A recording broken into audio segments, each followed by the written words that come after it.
미 식품의약국의 승인으로 면역 취약계층 700만 명부터 3차 백신 접종에 돌입할 것으로 보입니다. 2020 인구조사 결과 백인 비율은 57.8%로 떨어지고 아시아계와 라티노, 혼혈은 급증한 것으로 나타났습니다. 마스크 판매율이 2주 연속 폭등해 수급에 차질을 빚을지 우려의 목소리가 나오고 있습니다. 추가 현금 지원과 3조 5천억 달러 독자안을 놓고 민주당 내에서 찬반론이 본격 대립하고 있습니다. 미 국세청이 두 번째 부양자녀 현금 지원금을 3,600만 가구에 150억 달러를 지급했다고 발표했습니다. 시청자 여러분 안녕하십니까? 워싱턴 뉴스 투데이입니다. 미국이 결국 FDA와 CDC의 이딴 승인 아래 장기 이식자, 암 환자 등 면역체계 취약계층 성인 700만 명부터 3차 접종을 받는 부스터샷에 돌입하고 있습니다. 미국의 부스터샷은 면역 취약계층 성인 700만 명부터 우선 시행되고 9월부터 10월 사이에 두 번 접종을 받은 지 6개월을 넘긴 노년층 5,400만 명 가운데 널싱홈 등으로 확대될 것으로 예고되고 있습니다. 조현우 기자가 보도합니다. 지난해 12월 백신 접종을 시작했던 미국이 백신을 추가 접종하는 부스터샷에 공식 돌입하고 있습니다. 의료진과 너싱홈 거주자, 노년층 등이 화이자와 모더나 백신을 두 번씩 접종한 지 6개월을 훨씬 넘기고 있는 데다가 백신 효과가 겨울 독감 시즌 직전에 크게 떨어질 위험이 있어 9월과 10월에는 취약층부터 3차 추가 접종하려는 것으로 해석되고 있습니다. 백악관 의료고문인 앤서니 파우치 박사는 부스터샷을 접종해야 하는 시기가 다가오고 있다면서 우선 면역 취약층은 가능한 한 최대한 빨리 추가 접종하고 다음으로 노년층으로 확대할 것이라고 강조했습니다. 이를 위해 FDA는 기존의 백신 긴급 사용 승인서를 업데이트하는 방식으로 면역 취약층들에게는 화이자와 모더나 백신을 세 번째로 접종할 수 있도록 승인했습니다. CDC의 사용 권고까지 승인되고 백신 준비가 갖춰지는 대로 미국 인구의 3%인 1,000만 명의 면역 취약계층 중에서 성인 700만 명부터 부스터샷을 맞게 됩니다. 면역 취약계층 중에서도 부스터샷으로 백신 효과를 더 볼 수 있는 사람들은 장기 이식자인 것으로 의학자들이 보고 있습니다. 면역체계 취약층에 이어 부스터샷을 맞게 되는 노년층은 65세 이상일 경우 5,400만 명, 70세 이상이면 5,200만 명이 대거 부스터샷을 접종하게 됩니다. 이때에도 지난해 가장 많은 사망자를 냈던 너싱홈 거주 노인들부터 화이자와 모더나 백신을 세 번째 접종하게 될 것으로 확실시되고 있습니다. 백신을 접종한 지 6개월을 훨씬 넘긴 헬스케어와 너싱홈 종사자, 나아가 필수 노동자들로 순차적으로 확대될 것으로 예측되고 있습니다. 또한 한 번만 맞아도 되는 존슨앤존슨 백신 접종자들도 2차로 화이자와 모더나 백신을 추가 접종하게 될 것으로 예상되고 있습니다.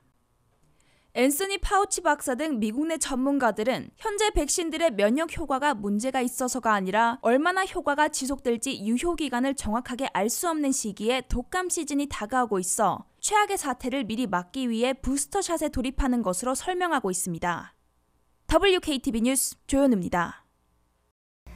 미국의 2020 인구조사 결과 백인 비율이 처음으로 60% 아래로 떨어지고 아시아계와 라티노 그리고 혼혈이 급증해 미국인들의 얼굴이 매우 빠르고 더욱 다양하게 바뀌고 있는 것으로 나타났습니다.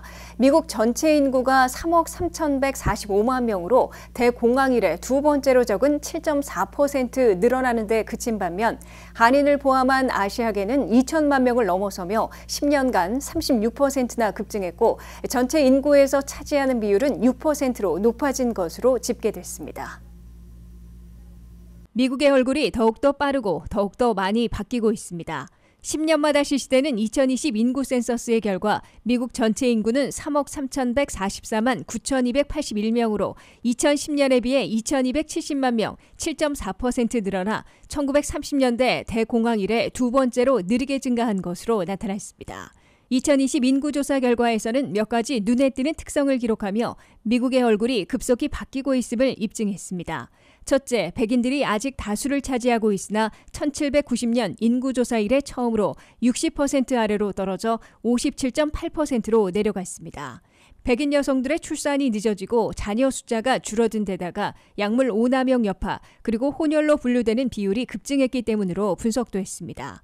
인종 간 결혼으로 두 가지 이상의 인종 혼혈로 답한 인구가 2010년 900만 명에서 2020년에는 3,380만 명으로 무려 276%나 급증했습니다. 둘째, 한인을 포함한 아시아계 인구가 가장 빠르게 증가하고 있는 것으로 확인됐습니다. 아시아계 인구는 2020 인구조사에서 마침내 2천만 명을 돌파했습니다.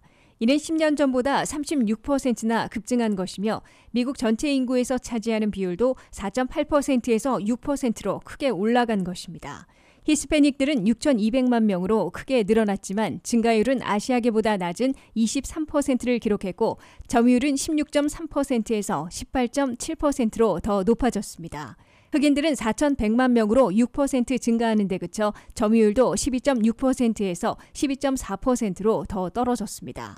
셋째, 워싱턴 DC를 제외한 50개 주가 모두 백인 비율이 줄어들고 소수계 비율이 높아져 더 다양화됐습니다. 백인이 소수가 되어버린 주들이 2010년에는 4개 주였으나 2020 조사로 네바다, 메릴랜드주가 추가돼 6개 주로 늘어났습니다.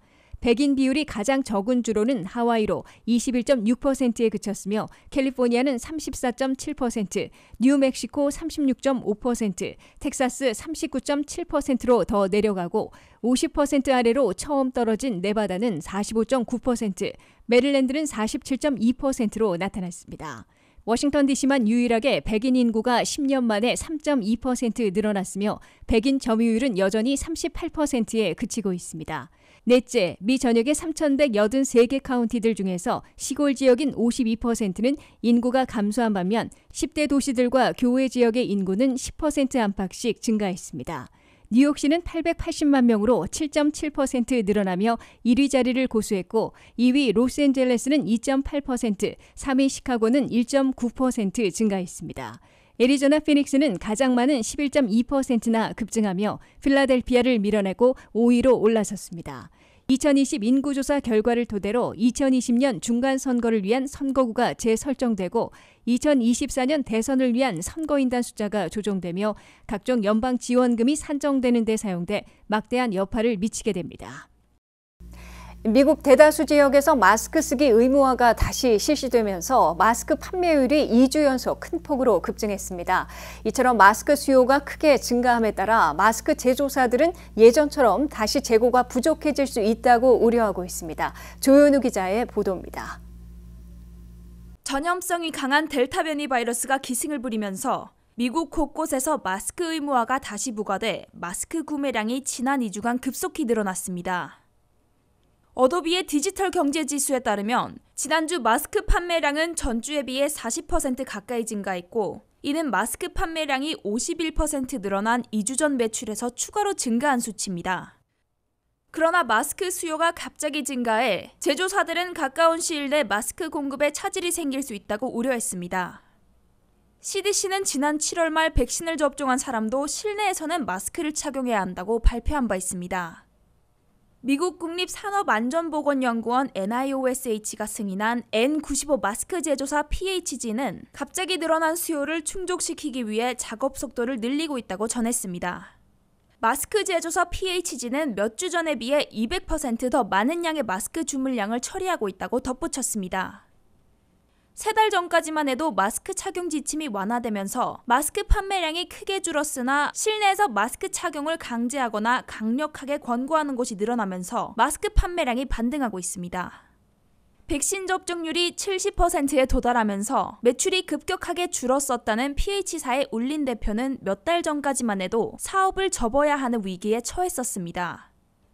하지만 델타 변이 바이러스의 등장으로 상황이 역전되면서 마스크 수요가 큰 폭으로 늘어나 오히려 재고가 부족한 상황에 직면하고 있습니다.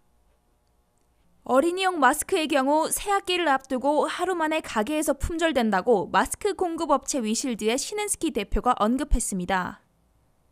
계속 급변하는 코로나 상황에도 불구하고 전문가들은 지난 2년 가까이 마스크 생산과 공급이 원활해져 코로나 사태 초기와 같은 심각한 마스크 난은 겪지 않을 것이라고 분석했습니다.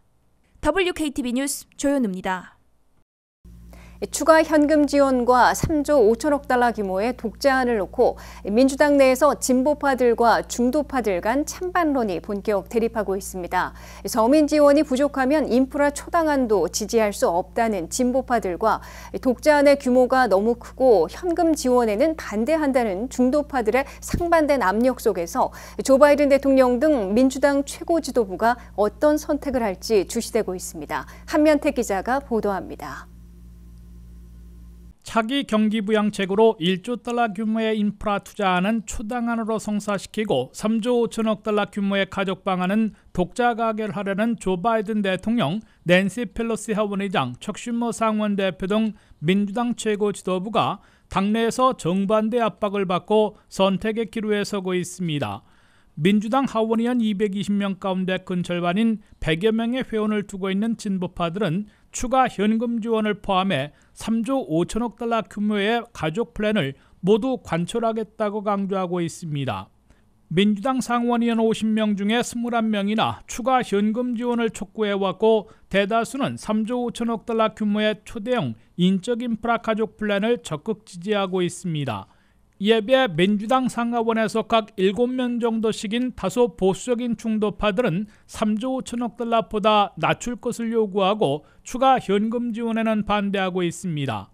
일한 오마르, 알렉산드리아 오카지오-코르테스 등 민주당 하원의원 100여 명을 회원을 두고 있는 진보파들은 미국 경제 반등에도 불구하고 서민들의 생활고가 지속되고 있다며 18살 이상 성인 1,200달러, 자녀 600달러씩 매달 지급해야 한다는 서포트 법안을 제안하고 지도부를 압박하고 있습니다. 진보파들은 나아가 추가 현금 지원을 포함하는 미국민 서민들에게 절실한 정책들을 담은 3조 5천억 달러 규모의 인적 인프라 가족 플랜도 가결해야만 상원에서 초당적 지지로 승인한 1조 달러 규모의 인프라 투자안도 지지할 것이라고 연계시키고 있습니다. 반면 민주당 내 중도파들은 1조 달러 인프라 투자 추당안을 하원에서도 가결해야 3조 5천억 달러짜리 가족 플랜도 고려할 수 있다고 지도부를 역으로 압박하고 있습니다. 상원에서 초당 타협안을 주도했던 민주당의 크리스텐 시네만 상원의원은 3조 5천억 달러 총 규모가 너무 많다면서 예산 결의안에는 지지했지만 본 법안에는 총 규모를 낮추지 않을 경우 찬성할 수 없다고 못 박아놓고 있습니다. 조 맨신 상원의원 등 민주당 상원의 중도파들은 다른 지원책들이 많다면서 추가 현금 지원에는 반대하고 있습니다. 민주당 최고 지도부는 민주당 하원의원 4명 이상, 민주당 상원의원 단 1명만 이탈해도 독자 가결이 무산되는 상황이어서 외줄타기를 하고 있는 상황입니다. 8월 한 달 동안과 9월 15일까지 조 바이든 대통령과 낸시 펠로시 하원의장, 척 슈머 상원 대표가 상반된 압력을 수용해 묘안을 마련하고 민주당을 결집시킬 수 있을지 중대 시험대에 오르고 있는 것으로 간주되고 있습니다. WKTV 뉴스 한면택입니다. IRS가 두 번째 부양자녀 현금 지원금을 3,600만 가구에 150억 달러를 지급했다고 발표했습니다. 이는 7월보다 160만 가구나 늘어난 것이어서 지속적으로 변동 상황을 IRS에 보고하고 부양자녀 현금 지원금을 받는 사람들이 늘어나고 있음을 보여주고 있습니다. 김지수 기자의 보도입니다. 매달 제공되고 있는 부양자녀 현금 지원금의 두 번째인 8월 분이 다른 달보다는 이틀 빠른 13일자로 지급됐습니다. IRS는 두 번째로 부양자녀 현금 지원금을 3,600만 가구, 6,100만 명의 자격 있는 자녀들에게 150억 달러를 지급했다고 발표했습니다. 이는 7월 15일 제공했던 첫 달치보다 160만 가구나 늘어난 것이라고 IRS는 설명했습니다. 7월분은 3,500만 가구에 보낸 바 있습니다. 그만큼 새로 정정 신청해 부양자녀 현금 지원금을 받는 미국민들이 지속적으로 늘어나고 있음을 보여주고 있습니다. 소득이나 자녀 수에 변동이 생기면 국세청 웹사이트 irs.gov에 접속해 차일드 텍스 크레딧 2021 항목에 있는 업데이트 포털에서 수정 보고를 할 수 있습니다. 수정 보고는 아무 때나 해도 되지만 매달 지급을 중지시키고 내년 일시불로 받으려면 정해진 기간에 신고해야 하는데 9월분부터 중지시키려면 8월 30일까지 신고하면 됩니다. 현재 3,600만 가구, 6,100만 명의 부양 자녀들은 매달 5세까지는 300달러, 6세부터 17세까지는 250달러를 12월까지 받게 됩니다. 8월에만 13일에 받았으나 9월부터 12월까지는 다시 매달 15일에 지급받게 됩니다. 나머지 절반인 1인당 1,800달러 또는 1,500달러는 내년 4월 15일까지 하게 되는 세금 보고를 마치면 일시불로 받게 됩니다. 한 설문조사에 따르면 미국민들은 매달 부양자녀 현금 지원금을 받아 47%는 식료품 구입에 쓰겠다고 밝혔습니다. 이어 25%는 의류 옷 구입에 사용하겠으며 10%는 보육비로 쓰겠다고 말했습니다. 그 밖에도 렌트비 등 각종 경비를 지출하는 데 쓰거나 자녀 교육비에 보태겠다는 답변들도 나왔습니다. WKTV 뉴스 김지수입니다.